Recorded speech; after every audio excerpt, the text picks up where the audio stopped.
আসসালামু আলাইকুম। সৌদি আরব অনেক ড্রাইভিং কাজ থাকা সত্ত্বেও আমাদের বাংলাদেশিরা আসতে পারতেছে না। তার একটা মাত্র কারণ হচ্ছে ড্রাইভিং লাইসেন্স স্মার্ট কার্ড।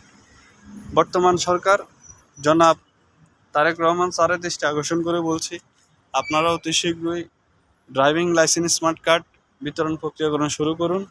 এখানে বেশিরভাগই আপনার এই ইন্ডিয়ান, পাকিস্তান অথবা ফিলিপাইনি এবং কি সুদানি এবং বিভিন্ন দেশের মানুষেরা এই সুযোগটা নিতেছে।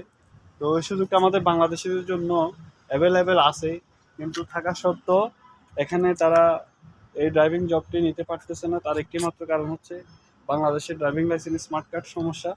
তো আপনারা যদি এই ড্রাইভিং লাইসেন্স স্মার্ট কার্ড বিতরণ করেন, প্রক্রিয়া শুরু করেন, তাহলে অনেক বাংলাদেশি কর্মসংস্থান করতে পারবে। সৌদি আরবে এসে ন্যূনতম মাসে 40,000 টাকা ইনকাম করতে পারবে ড্রাইভিং জব করে। আপনারা দয়া করে বিষয়টি আমলে নেবেন এবং ড্রাইভিং জব